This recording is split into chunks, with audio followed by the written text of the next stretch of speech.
podcast, mattogreedycoaching.com. Today I'm going to speak about mindfulness and how it can help with emotional pain. Most of us who are going through a painful experience spend a whole lot of time living through the stress of it, thinking that it's the only way to manage it. We're worrying about all the potential bad things that can happen related to what we're feeling pain about. Then those thoughts continue to circle through our brains, and we go on an emotional roller coaster of worry, pain, stress, and anxiety. And then the other way is to just completely ignore it, repress it, act like nothing's going on, or drink it or smoke it away or take a pill. But there is another way. And it takes a little time and some focus and some practice to really reap the benefits. But, taking the pill, drinking it, smoking it, TVing it, Facebooking it, Instagramming it, just distracting ourselves from it forever, especially when it's living inside us, that is not going to be a good plan, I promise you. But there's a cool article that in research for this podcast I came across by Melly O'Brien, and it's called Mindfulness for Pain Relief in 5 Simple Steps. So we're going to review this a little bit, and I agree with this article wholeheartedly. I think every aspect of it is really, really helpful to managing emotional pain, because that's really what stress is. And we call it stress, but it's kind of almost like a buffer to what it really is. Like if we use a word like worry or anxiety, it brings us a little closer to the truth of what we're experiencing.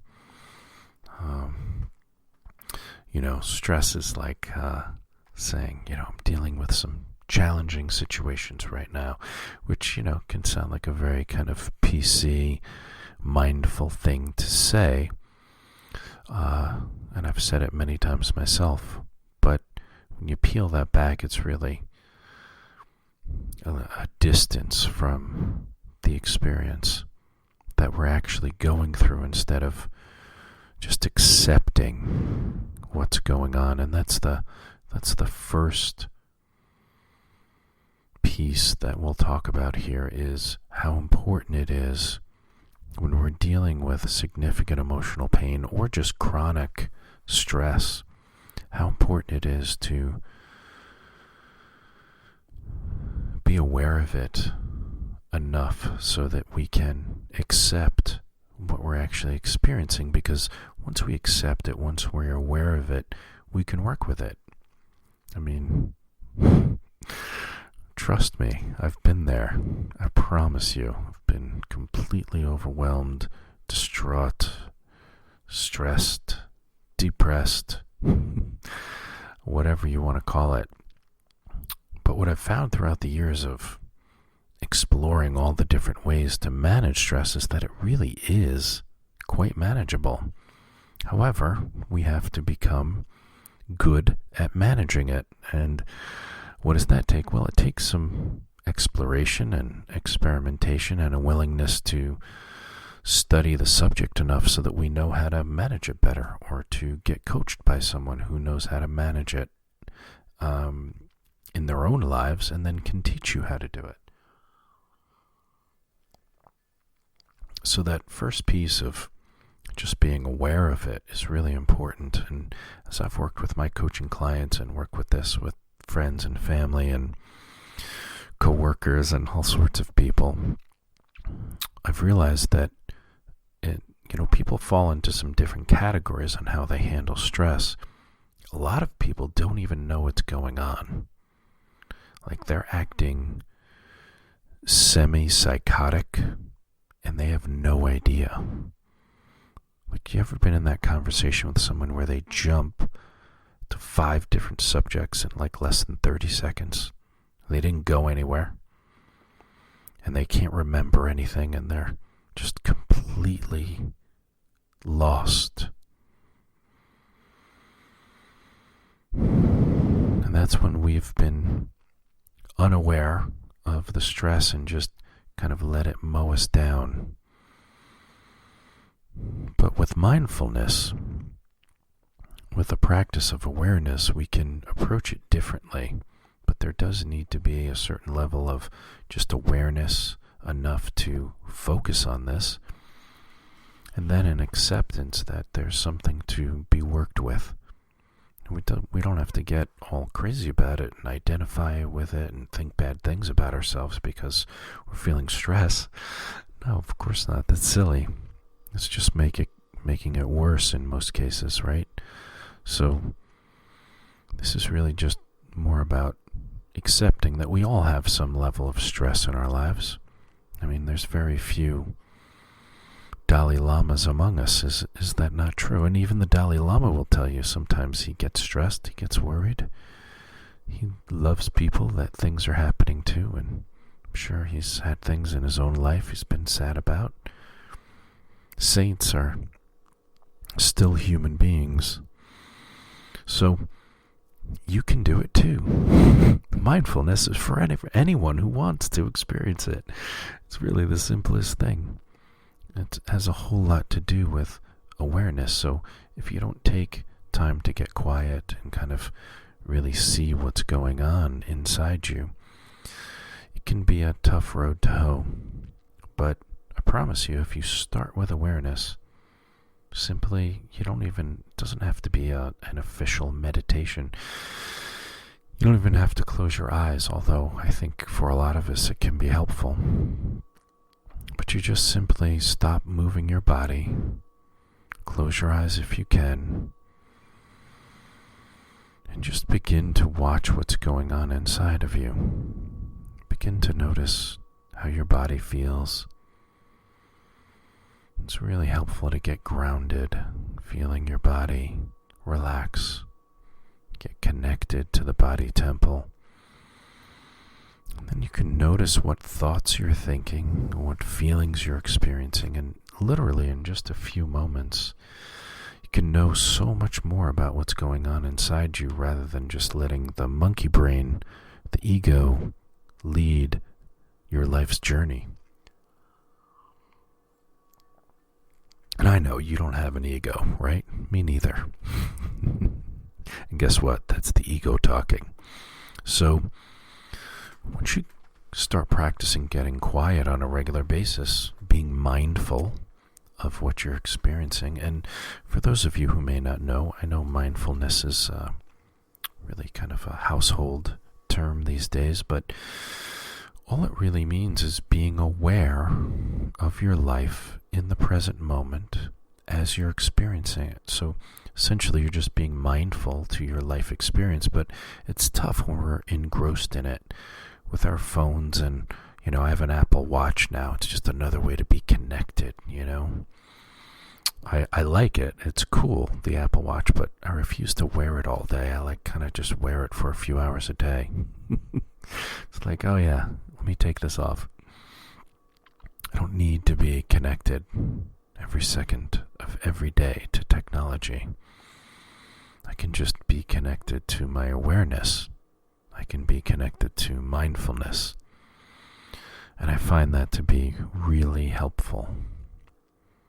So as you start to get more aware and more grounded, and you see what's really going on inside of you on a daily basis, you'll notice even just a few days of practicing this in a row, and if you do it consecutively for a few weeks, you'll really notice it, that there's almost always something going on. Like, even if we have a great day and we're happy and we're feeling good, you can notice little dips in there where worry comes in, or doubt, or fear, or anxiety.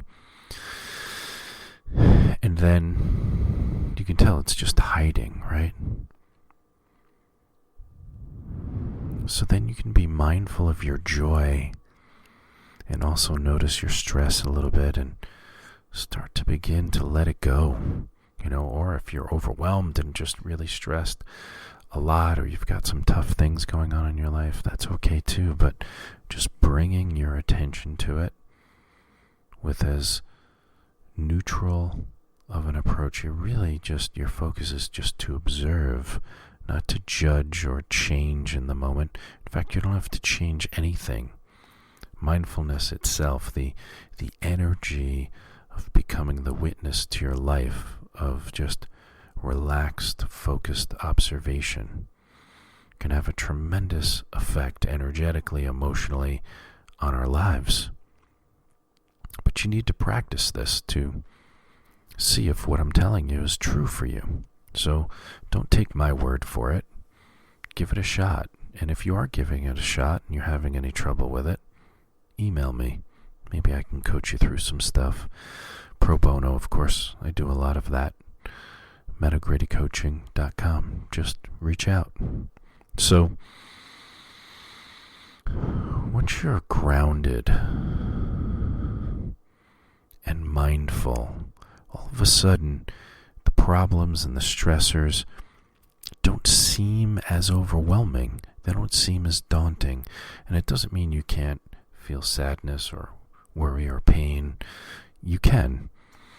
But there's something about this process of becoming aware of it and just becoming aware of your life in general, of your breath or your blessings or your gait as you walk, or how you shower your body, or how you brush your teeth, or how you cook, or how you hold someone's hand.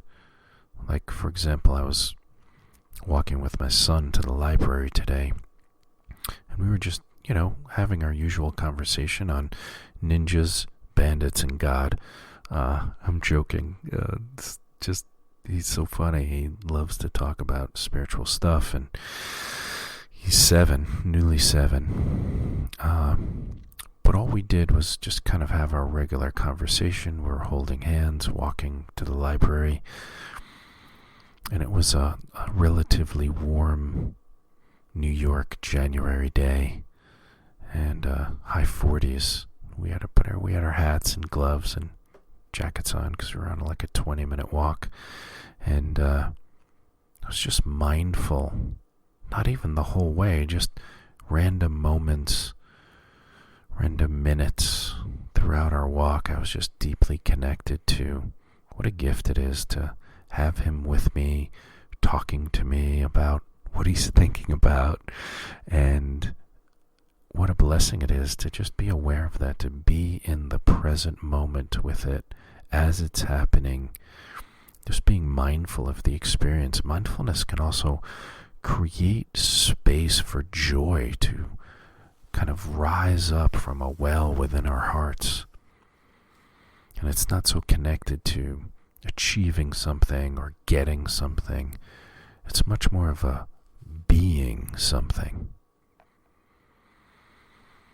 Because we're just being in the present moment, experiencing life as it's happening. And if it's someone and something you enjoy, my God, it just makes it the best. Because you get to actually experience it. I mean, when we're stressed, even when we have good things going on in our lives, we miss it. It's hard to stay focused when we're stressed, when we're worried, when fear is living inside of us. We miss all the blessings, all the goodness, all the simple joys that are available. Now, yesterday I was walking with him and my mom, and it had rained all morning, and we were out looking for dogs. That's how I got him to go on a walk. I was like, hey, do you want to go on a walk with us? No. Do you want to go look for dogs? Yes. Okay, great. And so we're walking, the three of us, and he was having fun, just like jumping up and hitting branches and dropping drips down on himself. Just being a silly kid, just following his nose, looking for joy, just looking for completely in the present moment. He's not worried about anything. He's not thinking about anything. He's just him with his grandma and his dad walking on a dreary day, looking for dogs and dropping little raindrops on his head, giggling the whole way, and then of course trying to drop them on my head, which I happily enjoyed. Some rain on my head from my son jumping up and hitting branches. We just all had a big laugh about it. Just enjoying the simplicity and beauty of the moments in life will create so much space for joy, create so much ease in the releasing of what we're worried about, and focusing on the things that we can have command and control over, including our own internal life. We think of our emotions as something that happens to us based on external circumstances, what people think of us, or what they say to us, or what they do for us, or take from us, or whatever. What the government is doing, or what our bosses are doing, or what the doctors are doing, or whatever. But that's an illusion. The truth is, if you get practiced enough, you can have a whole lot of control over your emotional life. And guess what? Then you can choose to feel good more often, regardless of what's going around you. Man, is that a superpower or what? It's kind of more like or what, because it's not a superpower. But it is powerful. And it can seem like a superpower. And the more mindful and relaxed and connected and aware you become, the more this life just seems to be mostly pretty damn good. Are there sad things? Yes. This is a life of impermanence. We're all going to die. Of course there's sadness. All the people we love are going to die too. But guess what? It doesn't matter. If you live in the present moment with them and yourself and the goodness in your life, now, today, tomorrow, and for all the rest of your days, if you're simply just more mindful. I know, it doesn't seem like that could really be the answer, but could it be? I believe it is. For my own life, I know that it is, because I've been doing this practice for many years and I've experienced so many benefits, so many spaces for joy to come through. Doesn't mean I don't still worry or have fears or doubts or feel emotional pain. I do. But it's all so much more manageable.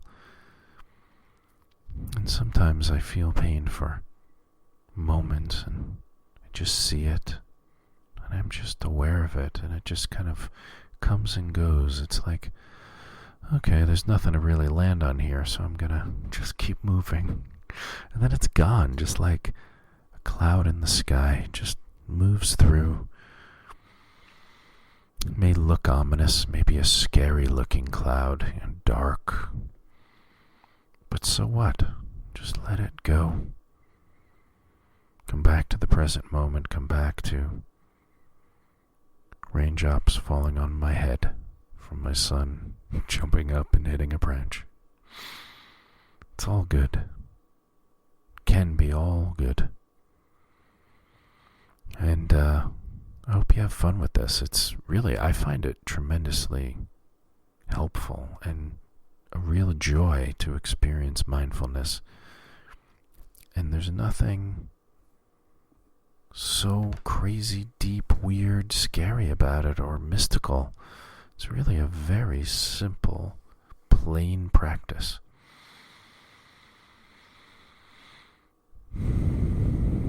But it can be a radical shift in our life experience when we practice it deeply on a regular basis. Tell me what you think. I'd love to hear from you. MetaGradyCoaching.com